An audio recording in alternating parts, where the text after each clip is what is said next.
Chapter 2. The Food of Swine. Just before dawn broke, the boy heard the rooster crow. This was nature's way of saying, "Get up, there's a harvest to gather."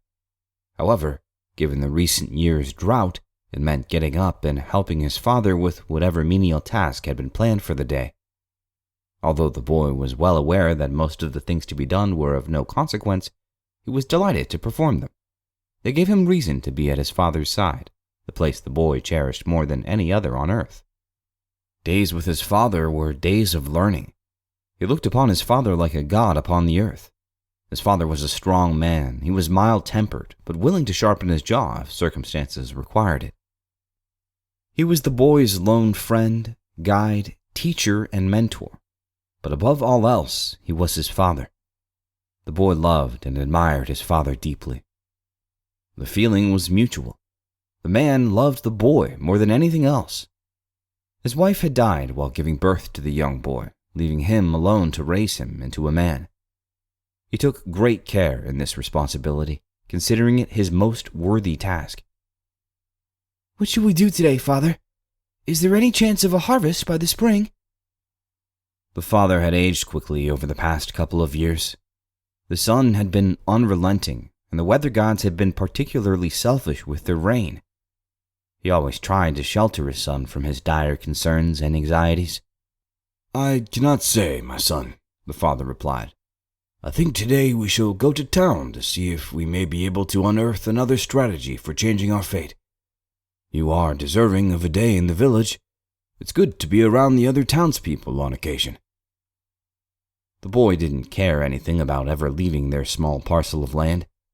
Although it was owned by the governing authorities, it served as the boy's private little fiefdom. His entire world was there, and he knew not whether he was rich or poor. He only knew it was where he spent his days working the ground with his father. Each animal had a name. His favorite was his horse Leo, short for Leonidas. The man the boy admired second only to his father was the Spartan king, Leonidas.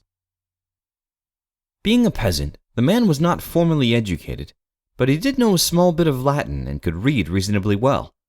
Although they were too poor to own books, he would gather city announcements from time to time and use them to teach his son to read. Sometimes these lessons took some coaxing to get the boy off Leo. He was concerned his studies may lead to the loss of battle of Thermopylae. The Spartans had already fallen once to Xerxes. Young Giovanni had plans to reconcile this and change history forever. The boy's father was constantly explaining the power of the mind. He taught the boy his mind was as teachable as the ass of the field. Show it how it shall go and act accordingly. He wanted his boy to work as hard with his mind as he did with his back. Though he realized the boy would most likely know only the life of a farmer, he knew the greatest farmer was a thinking farmer. As such, he constantly schooled the boy in Stoic philosophy. Whatever he had learned of Marcus Aurelius, Seneca, Aristotle, Zeno, or Epictetus, he tried to instill in the boy. "Father, will we pass the yard of the chiselers today?" The father, like many others in the village, warned the boy of the stone yards. The boy couldn't fathom an outdoor prison for a passerby to walk through at any time.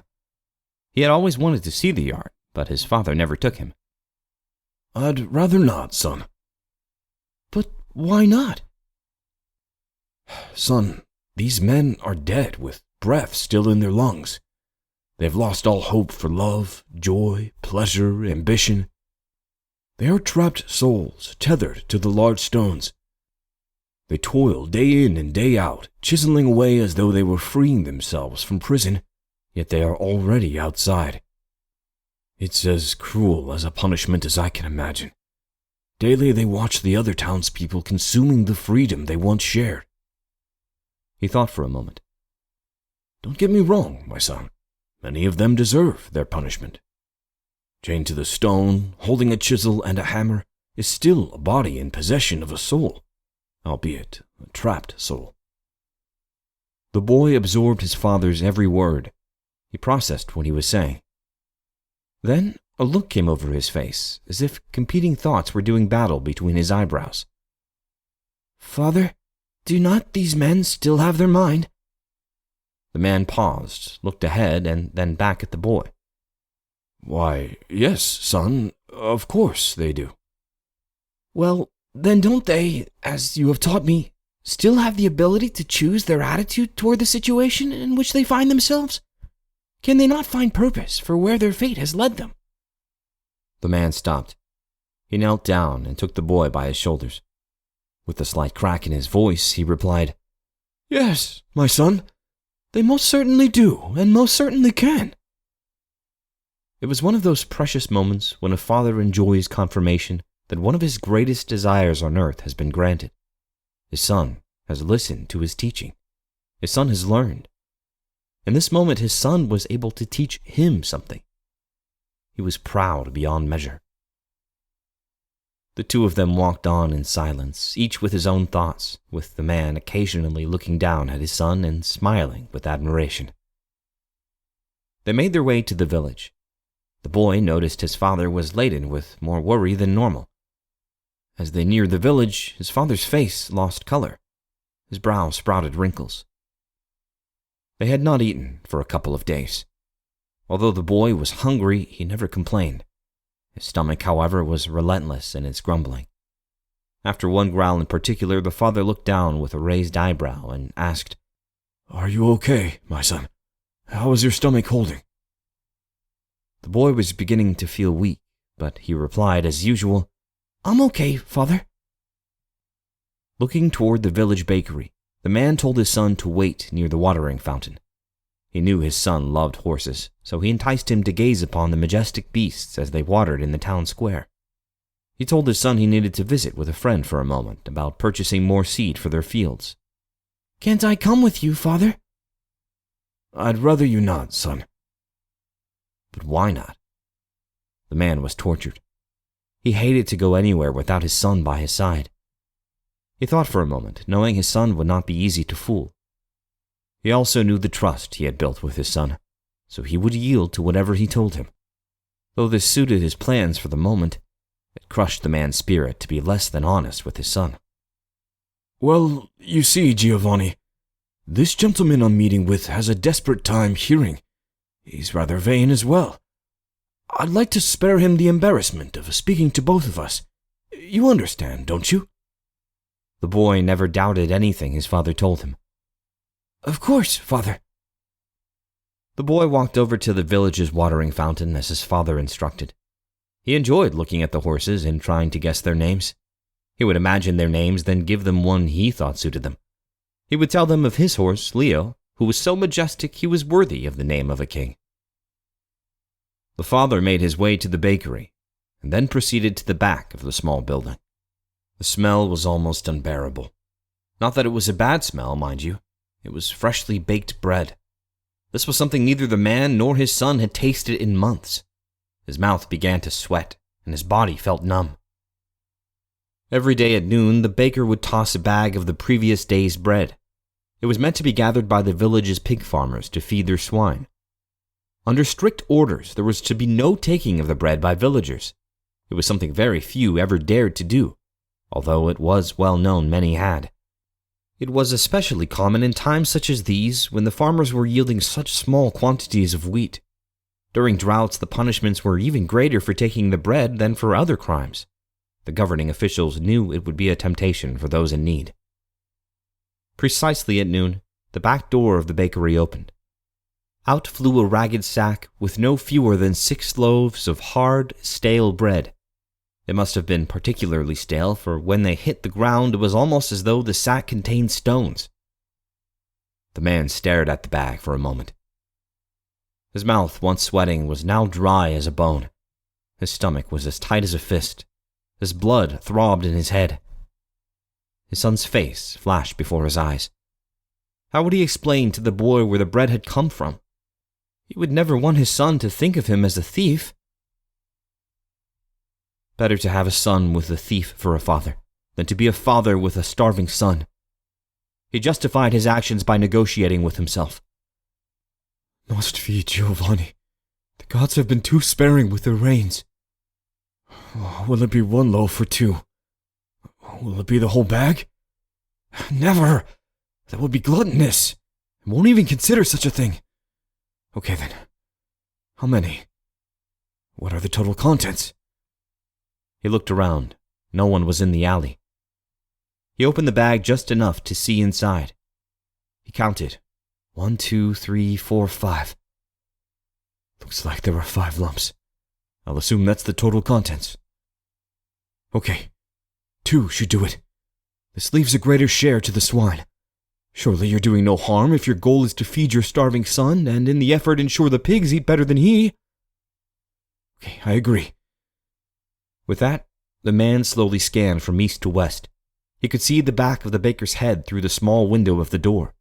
He could hear all the voices of other villagers on the other side of the building. He inched closer to the bag, looking in all directions as he made his way closer. May God and my son forgive me, he said as he slipped his hand in and gently grasped one of the loaves as if holding the head of a small infant. He pulled it out, and his eyes became large. His heart was now racing as though he had just completed a foot race. His ears rang. Sweat formed on his forehead. He felt faint. Nerves, guilt, and disappointment all battled for position within the man. He slowly slipped the loaf under his coat. By this time, the thought of the taste of bread, the relief to his son's hunger, and the relief of his own hunger had almost put him in a euphoric state. He lost all sense of himself. Wait, he exclaimed to himself. What am I doing? This is impossible. This defies all I am as a man of honor. Everything I've ever taught and instilled in my son will be for nothing. I cannot do this. You stupid fool. How could you be so weak? What would your father think of you now? The man dropped his head. He had never been so consumed with guilt, anger, defeat, and utter confusion in all his life. I must believe there is a greater purpose in all this. These trials and circumstances cannot be so grave only to be able to prove I am ultimately a thief. The result of this lesson cannot be to confirm if faced with enough torture I will be abandoning all that I know to be right. No. There is more to this than that. I will not do it. Let the swine have their bread. I am a man. I am a man of honor.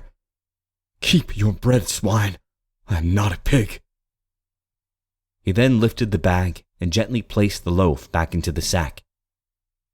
Then, shrieking from one of the other buildings, he heard her cry, "Thief!" For a moment he looked around to see where the thief might be. It wasn't until the voice shrilled a second time, "Bread thief!" he realized the voice was describing him. He immediately dropped the loaf and stood in a state of shock. His body became as cold as ice all over. Blood rushed from his head. His elk-skin moccasins felt as though they were made of stone. As the boy stood admiring a horse that obviously belonged to a village official, a man in a purple cloak came running with a determined look on his face. He mounted the horse at once and charged toward the bakery. Suddenly, there were villagers pouring from every direction toward the bakery. They all seemed to be making their way around the back of the building. The boy knew his father was in the bakery and rushed over to see what was happening. He navigated his way through the crowd and found his father being held by the official and the baker yelling at his father. The boy saw the sack of loaves beneath his feet. "Father!" the boy shouted. "What has happened? Get your hands off my father, you fat cake-eating sloth!" At once the man's eyes met his son's. "Giovanni, I'm so sorry. Please, forgive me, my son." Then a pain shot through his left arm. He thought the baker or the official had struck a blow to his back. The pain was excruciating and his breath became short. His legs fell out from under him. The boy rushed to him. As the boy leaned over his father with tears streaming, he said, "Father, get up! Please, father, get up at once!" With shortness of breath and his voice strained from the pain in his back, chest, and arm, the man looked at the boy, placed his right hand upon the boy's cheek, and said, "My son, let your actions forever bear witness to all I've taught you." He then took his index finger and tapped the boy's temple gently, and with a hushed whisper said, "Freedom lies within." With that, the father drew his last breath.